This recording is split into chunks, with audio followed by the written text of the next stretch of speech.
Welcome to Employee Engagement Goes to the Movies, where we consult the silver screen for powerful lessons of what to do and what not to do to create the right employee experience.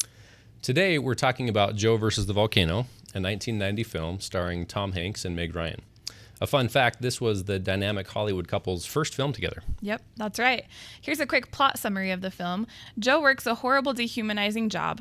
He gets diagnosed with an incurable disease and finally quits his job. Then, because he figures he's dying anyway, Joe accepts an offer to live like a king for a few weeks before jumping into a live volcano. The movie follows his journey as he meets people who help shape him along the way to facing his destiny. During each of these episodes of this new Engagement Goes to the Movies series, we'll choose one power principle that can help leaders create an outstanding employee experience. The power principle we chose from this film, don't step on the daisy.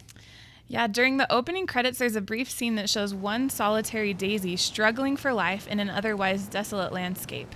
A completely unaware employee walking slowly up the muddy path at the beginning of another depressing day squashes the daisy without ever noticing it was there. To us, this scene is a metaphor for crushing dreams and expecting everyone to keep their head down and get things done. Put another way, happiness and work are mutually exclusive parts of life.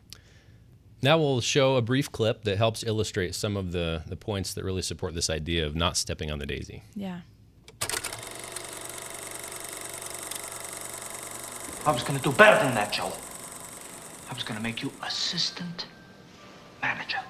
I want to make you assistant manager, but you're not flexible. You're inflexible. I don't feel inflexible. You're inflexible. Totally. And what's this about a doctor's appointment? You're always going to the doctor. I don't feel good. So what? You think I feel good? Nobody feels good. After childhood, it's a fact of life. I feel rotten. So what? I don't let it bother me. I don't let it interfere with my job. What do you want from me, Mr. Waturi?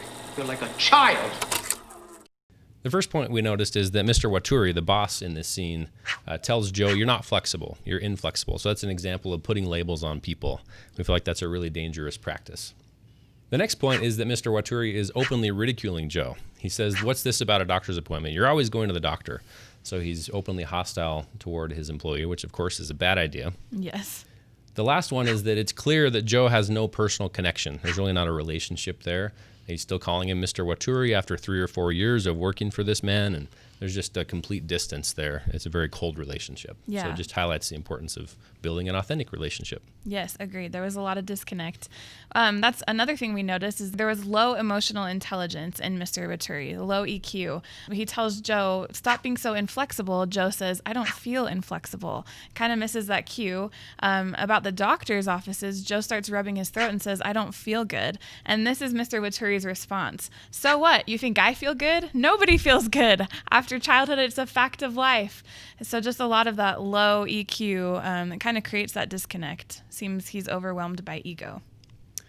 It's interesting to us that Joe's breakthrough moment comes not because of his experience at work, but it comes because of a terminal diagnosis and this around-the-world adventure that he has, where it could have been created by his leaders and by his colleagues in a great culture and a great employee experience that would have prevented him from having to go and jump into a volcano. Very true. So remember, don't step on the daisy. Thanks for watching this episode of Engagement Goes to the Movies. We'll see you next time.